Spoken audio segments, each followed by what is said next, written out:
आज की इस वीडियो में हम आपको कुरान पाक की दो बेहद मुबारक सूरतें सुनाने जा रहे हैं, सूरह यासीन और सूरह रहमान। अगर आप इन दोनों सूरतों को सिर्फ एक बार सुन लेते हैं तो इंशाल्लाह आपके हर बिगड़े हुए काम में आसानी होगी और बंद रास्ते खुल जाएंगे। दोस्तों, सूरह यासीन को कुरान का दिल कहा जाता है और सूरह रहमान वो सूरत है जो दिल और रूह दोनों को सुकून देती है। ये ऐसी मुबारक सूरतें हैं कि इन्हें जिस भी नेक मकसद के साथ सुना जाए, अल्लाह ताला उस मकसद को पूरा फरमा देता है। जिस घर में इन सूरतों की तिलावत होती है वहाँ बरकतें नाजिल होती हैं, रहमतें उतरती हैं और अल्लाह ताला उस घर के लोगों को हर परेशानी, मुसीबत और बुराई से महफूज रखता है। अगर आप रोजाना सूरह यासीन और सूरह रहमान सुनने की आदत बना लें तो आपकी जिंदगी में कामयाबी के रास्ते आसान होते चले जाएंगे। अगर आपको लगता है कि आपके घर या कारोबार पर किसी की बुरी नजर है, लोग जलते हैं या रोजी रोटी में तंगी है, तो आप अपने घर या दुकान में ये दोनों सूरतें चला दें। इंशाल्लाह हर बुरी नजर, जादू टोना और नकारात्मक असर खत्म हो जाएगा और आपकी रोजी में भरपूर बरकत होगी। लेकिन एक अहम बात याद रखें, अगर आपने सुनना शुरू किया है तो इसे बीच में अधूरा न छोड़ें, पूरा सुनना बहुत जरूरी है। कुरान पाक की ये बेहद मुबारक सूरतें हैं। मैं अल्लाह तबारक व ताला की बारगाह में दुआ करता हूँ, या अल्लाह, जो भी शख्स सूरह यासीन और सूरह रहमान को पूरे यकीन के साथ सुने तो अपनी रहमत से उसकी तमाम परेशानियों को दूर फरमा, उसके बिगड़े कामों को आसान कर दे और उसकी जायज़ ज़रूरतों को पूरा फरमा। आमीन। दोस्तों, कमेंट में ज़रूर आमीन लिखें, क्या पता किसकी ज़ुबान से निकली हुई दुआ अल्लाह पाक कबूल फरमा ले। बिस्मिल्लाहिर्रहमानिर्रहीम। यासीन वल क़ुरआनिल हकीम इन्नका लमिनल मुरसलीन अला सिरातिम मुस्तक़ीम तंज़ीलल अज़ीज़िर रहीम लितुन्ज़िर क़ौमन मा उन्ज़िर आबाउहुम फ़हुम गाफ़िलून लक़द हक़्क़ल क़ौलु अला अक्सरिहिम फ़हुम ला युमिनून इन्ना जअलना फ़ी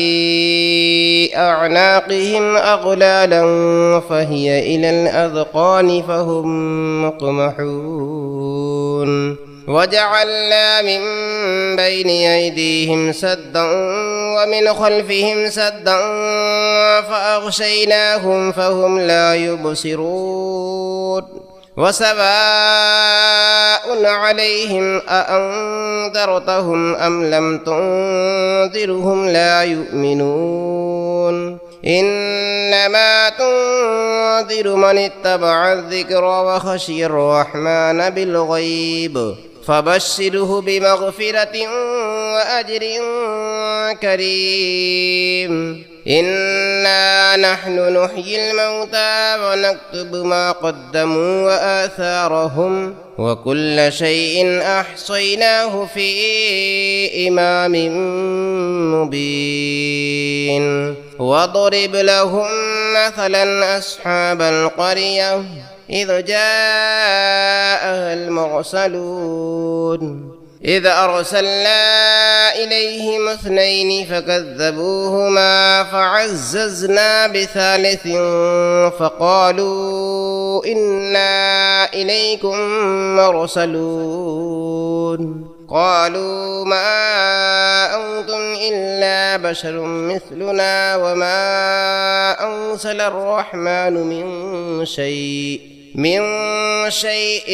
أنتم إلا تكذبون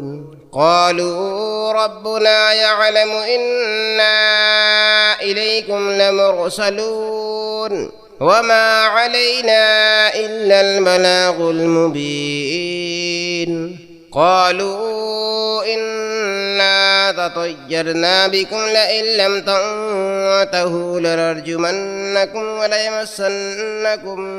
منا عذاب أليم قالوا طائركم معكم أئن ذكرتم بل أنتم قوم مسرفون وجاء من أقصى المدينة رجل يسعى قال يا قوم اتبعوا المرسلين اتبعوا من لا يسألكم أجرا وهم مهتدون وما لي لا أعبد الذي فطرني وإليه ترجعون أأتخذ من دونه آلهة إن يردني الرحمن بضر لا تغني عني شفاعتهم شيئا ولا ينقذون إني إذا لفي ضلال مبين إني آمنت بربكم فاسمعون قيل ادخل الجنة قال يا ليت قومي يعلمون بما غفر لي ربي وجعلني من المكرمين وما أنزلنا على قومه من بعده من جند من السماء وما كنا منزلين إن كانت إلا صيحة واحدة فإذا هم خامدون يا حسرة على العباد ما يأتيهم من رسول إلا كانوا به يستهزئون ألم يروا كم أهلكنا قبلهم من القرون أنهم إليهم لا يرجعون وإن كل لما جميع لدينا محضرون وآية لهم الأرض الميتة أحييناها وأخرجنا منها حبا فمنه يأكلون وجعلنا فيها جنات من نخيل وأعناب وفجرنا فيها من العيون ليأكلوا من ثمره وما عملته أيديهم أفلا يشكرون سبحان الذي خلق الأزواج كلها مما تنبت الأرض ومن أنفسهم ومما لا يعلمون وآية لهم الليل نسلخ منه النهار فإذا هم مظلمون والشمس تجري لمستقر لها ذلك تقدير العزيز العليم والقمر قدرناه منازل حتى عاد كالعرجون القديم لا الشمس ينبغي لها أن تدرك القمر ولا الليل سابق النهار وكل في فلك يسبحون وآية لهم أنا حملنا ذريتهم في الفلك المشحون وخلقنا لهم من مثله ما يركبون وإن نشأ نغرقهم فلا صريخ لهم ولا هم ينقذون إلا رحمة منا ومتاعا إلى حين وإذا قيل لهم اتقوا ما بين أيديكم وما خلفكم لعلكم ترحمون وما تأتيهم من آية من آيات ربهم إلا كانوا عنها معرضين وإذا قيل لهم أنفقوا مما رزقكم الله قال الذين كفروا للذين آمنوا أنطعم من لو يشاء الله وطعمه إن أنتم إلا في ضلال مبين ويقولون متى هذا الوعد إن كنتم صادقين ما ينظرون إلا صيحة واحدة تأخذهم وهم يخصمون فلا يستطيعون توصية ولا إلى أهلهم يرجعون ونفخ في الصور فإذا هم من الأجداث إلى ربهم ينسلون قالوا يا ويلنا من بعثنا من مرقدنا هذا ما وعد الرحمن وصدق المرسلون إن كانت إلا صيحة واحدة فإذا هم جميع لدينا محضرون فاليوم لا تظلم نفس شيئا ولا تجزون إلا ما كنتم تعملون إن أصحاب الجنة اليوم في شغل وفاكهون هم وأزواجهم في ظلال على الأرائك متكئون لهم فيها فاكهة ولهم ما يدعون سلام قولا من رب رحيم وامتازوا اليوم أيها المجرمون ألم عهد إليكم يا بني آدم ألا تعبدوا الشيطان إنه لكم عدو مبين وأن اعبدوني هذا صراط مستقيم ولقد أضل منكم جبلا كثيرا أفلم تكونوا تعقلون هذه جهنم التي كنتم توعدون اصلوها اليوم بما كنتم تكفرون اليوم نختم على أفواههم وتكلمنا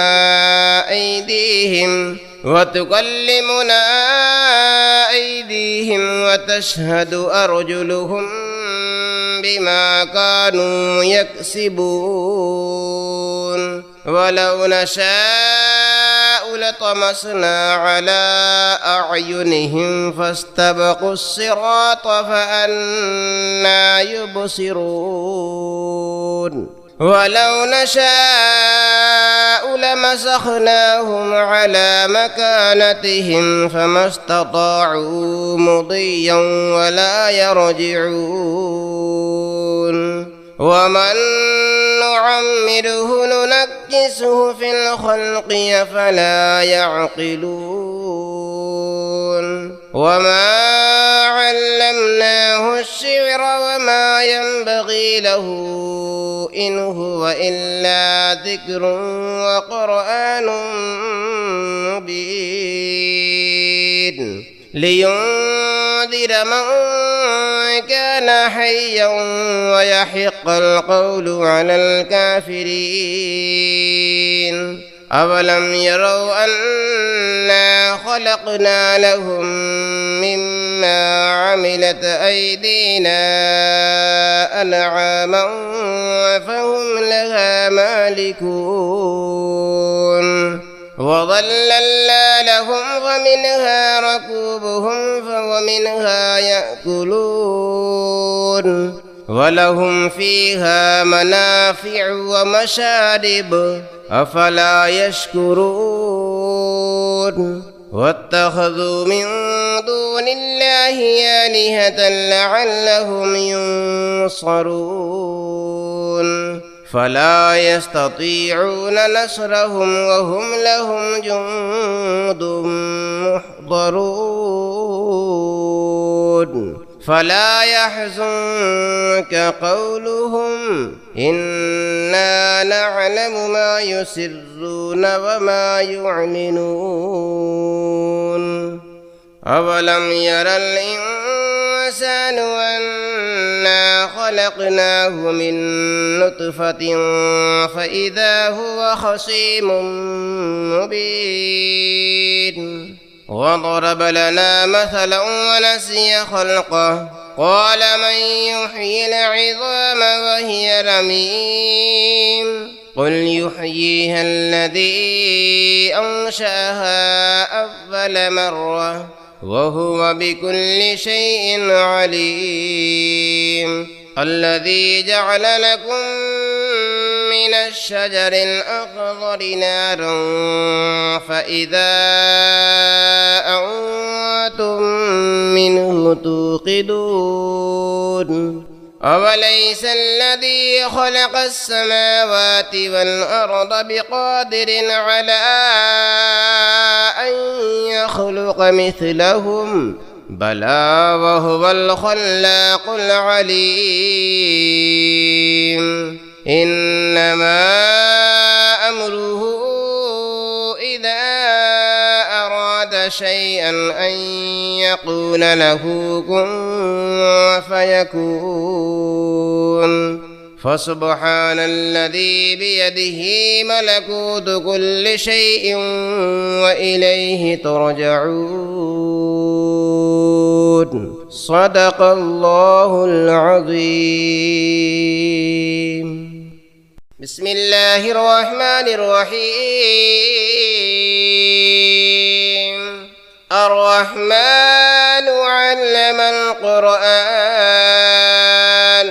خلق الإنسان علمه البيان الشمس والقمر بحسبان والنجم والشجر يسجدان والسماء رفعها ووضع الميزان ألا تطغوا في الميزان وأقيموا الوزن بالقسط ولا تخسروا الميزان والأرض وضعها للأنام فيها فاكهة والنخل ذات الأكمام والحب ذو العصف والريحان فبأي آلاء ربكما تكذبان خلق الإنسان من صلصال كالفخار وخلق الجان من مارج من نار فبأي آلاء ربكما تكذبان رب المشرقين ورب المغربين فبأي آلاء ربكما تكذبان مرج البحرين يلتقيان بينهما برزخ لا يبغيان فبأي آلاء ربكما تكذبان يخرج منهما اللؤلؤ والمرجان فبأي آلاء ربكما تكذبان وله الجوار المنشآت في البحر كالأعلام فبأي آلاء ربكما تكذبان كل من عليها فان ويبقى وجه ربك ذو الجلال والإكرام فبأي آلاء ربكما تكذبان يسأله من في السماوات والأرض كل يوم هو في شأن فبأي آلاء ربكما تكذبان سنفرغ لكم أيها الثقلان فبأي آلاء ربكما تكذبان يا معشر الجن والإنس إن استطعتم أن تنفذوا من أقطار السماوات والأرض فانفذوا لا تنفذون إلا بسلطان فبأي آلاء ربكما تكذبان يرسل عليكما شواظ من نار ونحاس فلا تنتصران فبأي آلاء ربكما تكذبان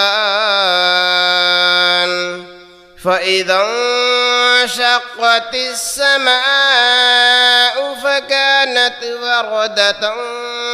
كالدهان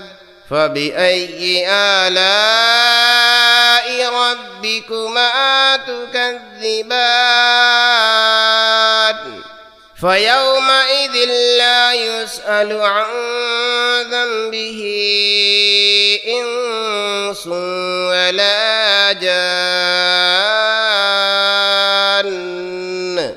فبأي آلاء ربكما تكذبان يعرف المجرمون بسيماهم فيؤخذ بالنواصي والأقدام فبأي آلاء ربكما تكذبان هذه جهنم التي يكذب بها المجرمون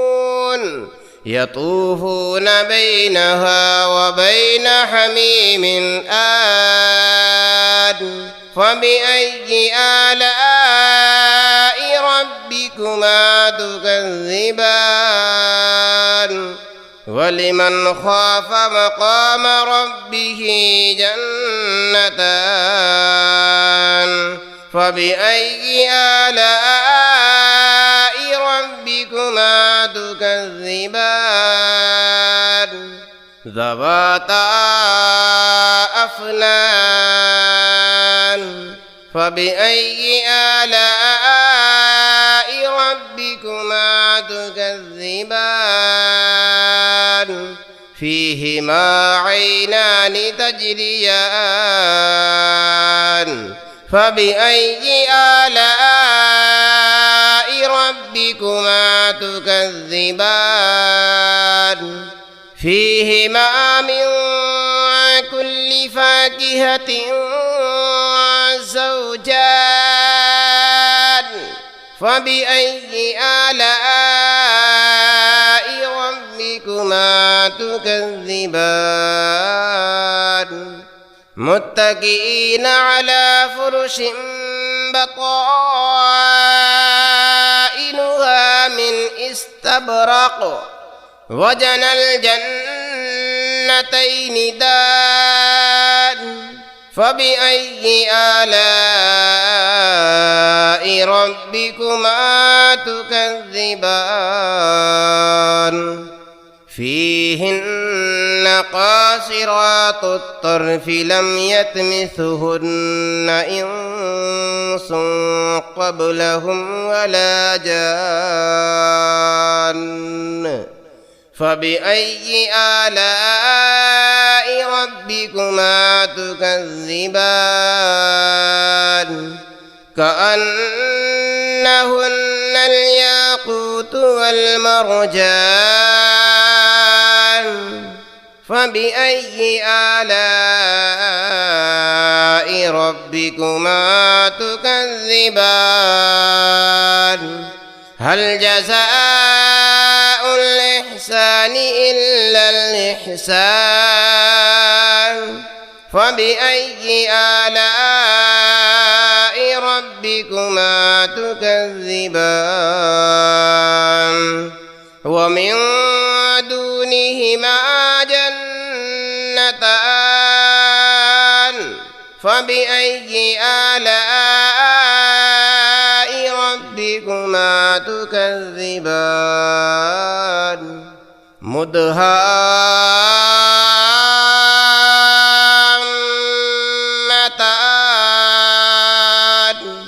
فبأي آلاء ربكما تكذبان فيهما عينان نضاختان فبأي آلاء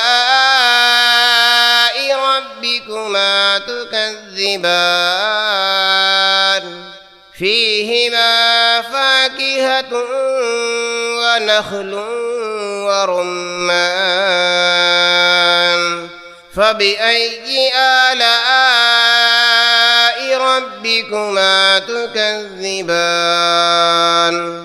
فيهن خيرات حسان فبأي آلاء ربكما تكذبان حور مقصورات في الخيام فبأي آلاء ربكما تكذبان لم يطمثهن إنس قبلهم ولا جان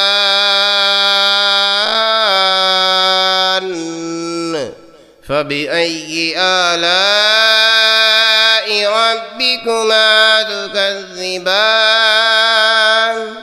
متكئين على رفرف خضر وعبقري حسان فبأي آلاء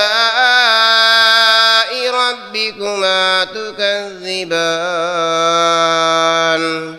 تبارك اسم ربك ذي الجلال والإكرام صدق الله العظيم